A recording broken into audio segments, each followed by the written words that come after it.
Busco un lugar para vivir y descansar, donde no hace falta ni llamar. El mensaje, el tema que traigo para hoy, lo he titulado Aceptos en el amado. Hermanos, ser aceptados por Dios es un gran privilegio que conlleva también una gran responsabilidad. Pablo, en Efesios capítulo 1, versículos 6 y 7, nos dice: para alabanza de la gloria de su gracia, con la cual nos hizo aceptos en el amado, en quien tenemos redención por su sangre, el perdón de pecados, según la riqueza de su gracia. Hermanos, debemos alabar a Dios por la abundante gracia que derramó sobre nosotros, los que pertenecemos a su Hijo amado. Nos compró para Él y fuimos aceptados por Él. Dios es tan rico en gracia y bondad que compró nuestra libertad con la sangre de su Hijo y perdonó todos nuestros pecados. La palabra aceptación, además de incluir que hemos sido justificados por Cristo, Él es nuestra justificación ante Dios el Padre. Él pagó por nosotros la deuda que teníamos por culpa de nuestro pecado. Esta palabra aceptación en griego significa más que eso. Significa que somos el objeto de la complacencia de Dios, es más, incluso de su deleite y su disfrute. En Mateo capítulo 3, versículos 16 al 17, en el bautismo de Jesús vemos lo siguiente: y Jesús, después que fue bautizado, subió luego del agua, y aquí los cielos le fueron abiertos, y vio al Espíritu de Dios que descendía como paloma y venía sobre él. Y hubo una voz de los cielos que decía: este es mi Hijo amado, en quien tengo complacencia. Y también en Mateo 17, con versículos 4 y 5, en el monte de la transfiguración vemos algo semejante. Dice así el versículo 4: entonces Pedro dijo a Jesús: Señor, bueno es para nosotros que estemos aquí. Si quieres, hagamos aquí 3 enramadas, una para ti, otra para Moisés y otra para Elías. Y dice que mientras él aún hablaba, una nube de luz los cubrió, y aquí una voz desde la nube que decía: este es mi Hijo amado, en quien tengo complacencia, a él oíd. Hermanos, cuando nosotros nos entregamos a Cristo, le demostramos nuestro amor por lo que hizo por nosotros, le seguimos y le servimos, Dios se complace, disfruta, se siente orgulloso de nosotros, de la misma manera que se complace, se siente orgulloso de su amado Hijo Jesucristo. Qué maravilloso que nosotros, simples seres humanos y pecadores, seamos el objeto del amor de Dios.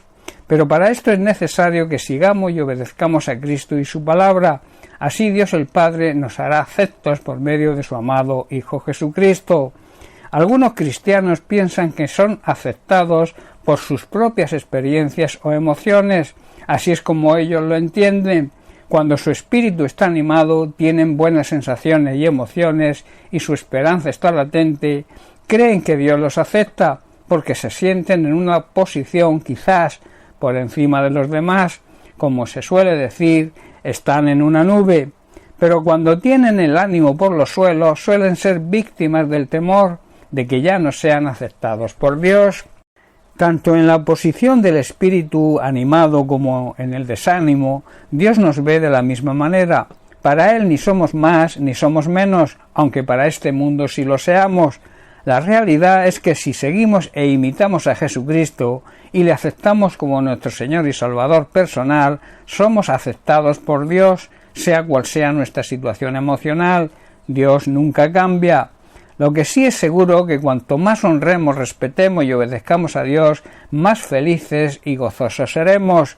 Si eres un verdadero creyente, debes alegrarte porque eres aceptado en el amado, en Cristo. Quizás, si nos miramos a nosotros mismos, podemos ver que no hay nada que le agrade a Dios en nosotros. Dios, cuando nos convertimos, hermano, y aceptamos a su Hijo por fe como Señor y Salvador, nos ve a través de Él. Mira a Cristo y ve si no hay nada aceptable en Él. Él cargó con nuestros pecados para que fuéramos aceptados por Dios el Padre. Nuestro trabajo es luchar contra la corrupción y luchar contra la tentación, como lo hizo el propio Jesús, pero hemos sido aceptados en aquel que ha vencido a los poderes del mal, venció todo tipo de tentación y superó las situaciones más difíciles. El diablo sigue haciendo su trabajo hoy, él tienta, pero si andamos en Cristo, si vivimos de acuerdo a su palabra, él no podrá destruirnos, que es lo que pretende. Así que cojamos ánimo, porque hemos sido aceptados en aquel que ha vencido a Satanás en toda regla. Si andamos en Cristo, tendremos la seguridad, la garantía de nuestra posición gloriosa. Pablo en Efesios capítulo 2 versículos 4 y 7 nos dice lo siguiente: pero Dios, que es rico en misericordia, por su gran amor con que nos amó, aun estando nosotros muertos en pecados, nos dio vida juntamente con Cristo. Por gracia sois salvos, y juntamente con él nos resucitó, y asimismo nos hizo sentar en los lugares celestiales con Cristo Jesús, para mostrar en los siglos venideros las abundantes riquezas de su gracia en su bondad para con nosotros en Cristo Jesús. Hermanos, Dios es tan rico en misericordia y nos amó y nos ama tanto que a pesar de que estábamos muertos espiritualmente por causa de nuestros pecados, nos dio vida cuando levantó a Cristo de los muertos. Es sólo por la gracia de Dios que hemos sido salvados, pues nos levantó de los muertos junto con Cristo y nos sentó con él en los lugares celestiales, porque estamos unidos a Cristo. De modo que en los tiempos futuros Dios puede ponernos como ejemplo de la increíble riqueza de la gracia y la bondad que nos tiene, como se ve en todo lo que ha hecho por nosotros, los que estamos unidos a Cristo. Recuerda, debemos alabar a Dios por la abundante gracia que derramó sobre nosotros, los que pertenecemos a su Hijo amado y que fuimos aceptados por Él. Bien, pues hasta aquí el mensaje de hoy. Que Dios te bendiga. Un abrazo.